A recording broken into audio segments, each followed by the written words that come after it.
Hola amigos de Vida y Éxito, siempre es un gusto conversar con ustedes. Hoy nos sentimos realmente muy honrados de tener con nosotros al doctor Jesús San Miguel. Él es director médico de la Clínica Universidad de Navarra y director de Medicina Clínica y Translacional de esta misma universidad. Para conocer un poquitito más, les contamos que el doctor Jesús San Miguel es uno de los especialistas en hematología y hemoterapia más conocidos en el mundo por su dedicación y sus aportaciones, sobre todo en el tema del mieloma múltiple. Pero más podemos hacer énfasis que es conocido y muy querido por su calidad humana y su don de servicio. Muchísimas gracias por compartir desde España, doctor, con nuestra audiencia. ¿Cómo le va? Un placer aquí desde España, acabando el verano, pero siempre dispuestos a poder colaborar en todo lo que sea difundir la ciencia y difundir la sanidad para todos.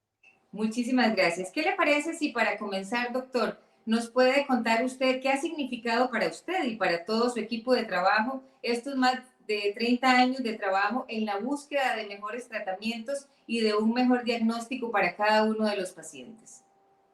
Bien, como usted ha señalado, yo he dedicado gran parte de mi vida a una enfermedad, el mieloma múltiple, que hay mucha gente que la confunde con el melanoma. No, el mieloma es una enfermedad de la médula ósea, de la sangre, es el- uno de los cánceres más frecuentes de la sangre. El más frecuente es el linfoma, el segundo sería el mieloma múltiple y luego están las distintas variantes de leucemia.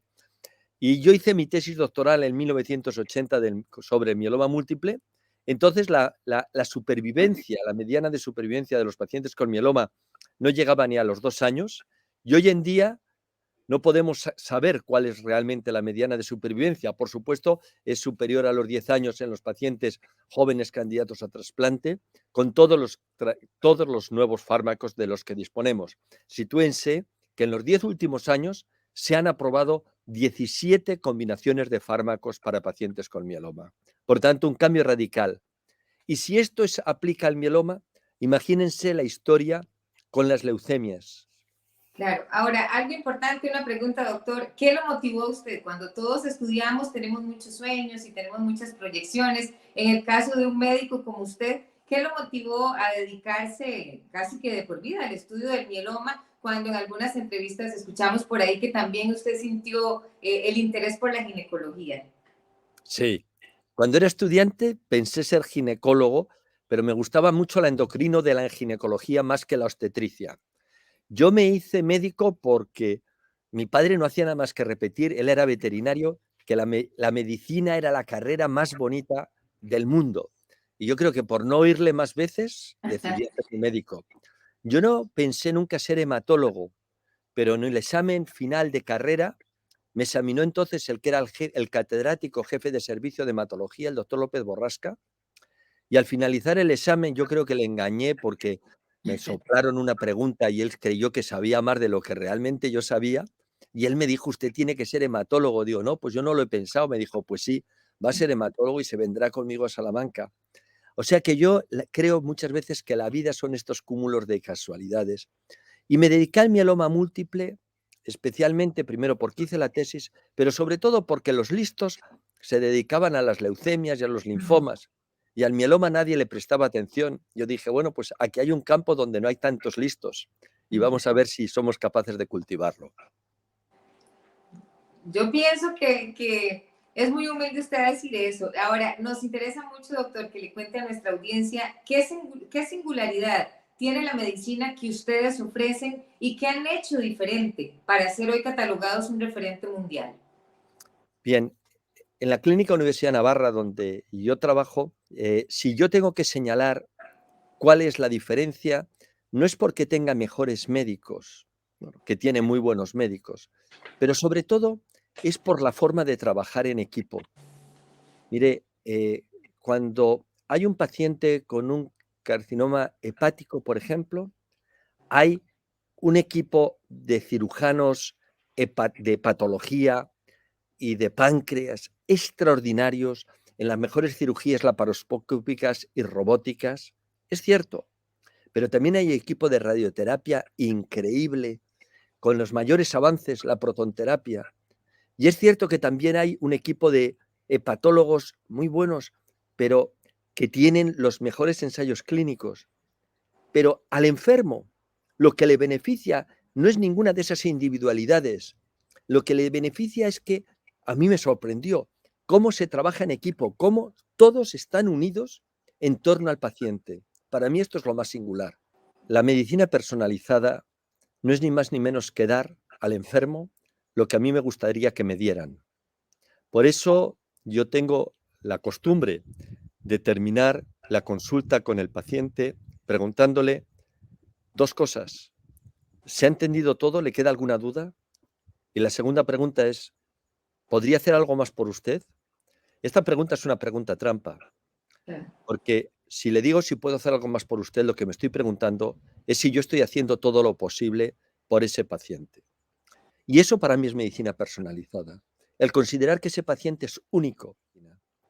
¿Qué es medicina personalizada? Es esto, es dar a cada paciente lo que necesita. Pero hoy en día es muy importante entender la medicina genómica, porque yo le he hablado de algunos tipos de leucemias en los que se descubrió un gen clave y a partir de ese gen se identificó cuál era la molécula que podía resolver esa alteración genética. Y así se están curando la leucemia mieloide crónica, la leucemia promielocítica, por citar algunos ejemplos, algunos linfomas, algunos cánceres de pulmón. Por eso en nuestro centro, todo paciente, tratamos de hacerle un estudio genómico muy específico. En el caso del mieloma, nosotros hemos desarrollado una técnica que nos permite detectar una célula tumoral entre 1 millón de células normales. Por eso, cuando acabamos el tratamiento del paciente, no nos basta que esté en remisión completa. Queremos que tenga una enfermedad mínima residual negativa, es decir, que no veamos esas células. Y si me permite abundar un poco más en el campo de la medicina personalizada y en el campo de la terapéutica, hoy en día es muy importante minimizar los efectos secundarios de los tratamientos. Y un ejemplo paradigmático es la protonterapia. Yo no lo conocía y hace 4 o 5 años montamos el proyecto en nuestro centro de una unidad de protones introducida dentro del propio hospital. Existen algunas unidades de protones fuera de hospitales, pero en esto está dentro del hospital. De nuevo, en esa integración de todos los equipos médicos. Miren, cuando antes se radiaba una mama, un pulmón, y ya no le quiero decir un tumor cerebral a niños, la radiación es cierto que iba contra el tumor, pero por desgracia se diseminaba y lesionaba a muchísimos tejidos adyacentes. Hoy en día, mediante la protonterapia, nosotros llevamos más de 300 niños tratados y la precisión de la radiación sobre la zona tumoral es enorme. Y eso cambia realmente, totalmente, el paradigma de estos niños, porque aparte de poder lograr curación, se evita que luego tengan las secuelas de efectos secundarios muy importantes. ¿Diría usted entonces, doctor, que desde su experiencia son estos tiempos más esperanzadores en el sentido de cuál es el impacto que está teniendo la innovación médica y las nuevas terapias en los sistemas de salud? Indudablemente, el cambio es radical. Antes le hablaba de la enfermedad del mieloma, a la que he dedicado mucho más tiempo, como era incurable. Ningún paciente pasaba de los 2 o 3 años. Y hoy en día, si un paciente solo viviera 2 años en un mieloma, lo consideraríamos un fracaso. Y esto está teniendo también un impacto global en salud. Déjeme que cuando hablamos de salud señale las campañas de prevención. Y aquí no hay diferencias económicas. El dejar de fumar es la mejor manera de prevenir el cáncer de pulmón. Las revisiones periódicas en una mujer, tanto a nivel ginecológico como a nivel de mama, es la mejor forma de prevenir los cánceres ginecológicos y los cánceres de mama. La revisión periódica con colonoscopia o simplemente con un análisis de heces, que cuesta muy poco, es la mejor forma de prevenir el cáncer de colon. Por tanto, un llamamiento más a las campañas de prevención. Claro. Y ahora, ¿cómo ve usted el futuro de la medicina, doctor? Los diagnósticos, los tratamientos. Nosotros pues le aplaudimos de pie por todo lo que usted ha logrado en estos más de 30 años con su equipo, todo un cambio de paradigma en una enfermedad en específica, pero en términos generales, usted que conoce también a tantos médicos brillantes como usted, ¿cómo ve el futuro de la medicina en general? El futuro de la medicina yo lo veo muy brillante, pero con una preocupación, y es la deshumanización de la medicina. No me gustaría ser un paciente al que el médico me dijera: "Usted tiene una alteración en el gen Carras, le vamos a hacer este tratamiento", sin prácticamente mirarme a los ojos. Creo que el Triste. reto de la medicina, porque los avances van a estar ahí, no tengan duda, eso no los va a parar nadie. Lo que sí que puede ser deletérea es que los médicos no sigamos cogiendo la mano del enfermo, los médicos no sigamos mirando a los ojos al enfermo. Lo más importante, y una de las cosas que no podemos olvidar, es que a veces el médico no puede curar, pero sí puede siempre acompañar. De verdad que muchísimas gracias, doctor. Y para ir terminando, ¿qué ha sido para usted lo más gratificante en todos estos años de acompañamiento a miles de pacientes y sus familias? Que creo que también ese es un punto que no hemos tocado, ¿verdad? El hecho de que cuando hay una persona enferma en nuestra casa, pues todo el entorno también se ve alterado, sobre todo las personas que acompañan a los pacientes o los cuidadores. ¿Qué mensaje también le puede dar usted a ese montón de gente que está muy cansada, que se siente sola, porque a nivel de su entorno familiar siente que nadie le está apoyando? Bueno, uno de los mensajes que hay que dar es que hay que cuidar al cuidador. No obstante, nosotros tenemos una cultura con una raíz cristiana que yo creo que nos sensibiliza mucho hacia el prójimo. Miren, hace más de 20 años yo asistí a una reunión internacional con colegas de Holanda, de Suecia, de Dinamarca, de Noruega, y el planteamiento era, pues, cómo estaban desarrollando ellos programas para que el paciente no se encontrara solo y hubiera voluntarios que les pudieran acompañar cuando estaban enfermos. Yo dije que en España, y ojalá nunca cambie, pero estoy seguro que mucho más en Centroamérica todavía, cuando un paciente está enfermo, la compañía no la tiene que buscar fuera de su familia. La compañía la encuentra siempre en su familia, porque esta es una raíz que tenemos todos los latinos. Y ahí es algo de un valor intransferible, que es un valor que forma raíz de nuestra cultura y ojalá nunca se pierda.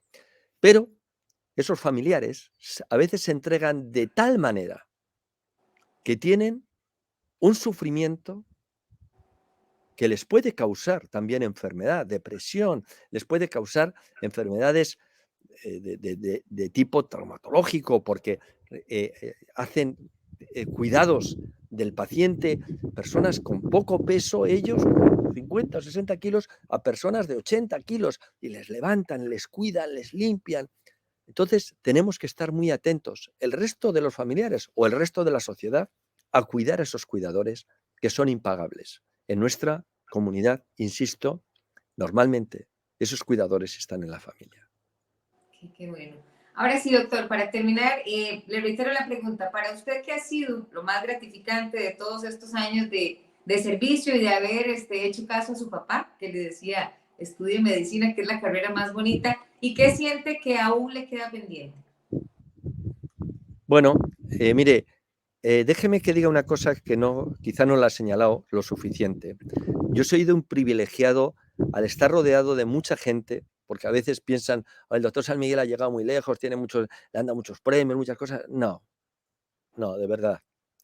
Yo soy el privilegiado que he tenido muchos colaboradores excelentes, extraordinarios, que me han prestado sus ideas, que han sido capaces de trabajar a mi lado con una generosidad increíble. Y yo soy un deudor de ellos. Y a veces En lo que me queda es saber si les he sabido pagar bien su generosidad. A la vez, ¿qué es lo más gratificante? Lo más gratificante es cuando un paciente te dice: doctor, usted no se jubilará nunca, ¿verdad? ¿Eh? Ojalá que Bueno, no.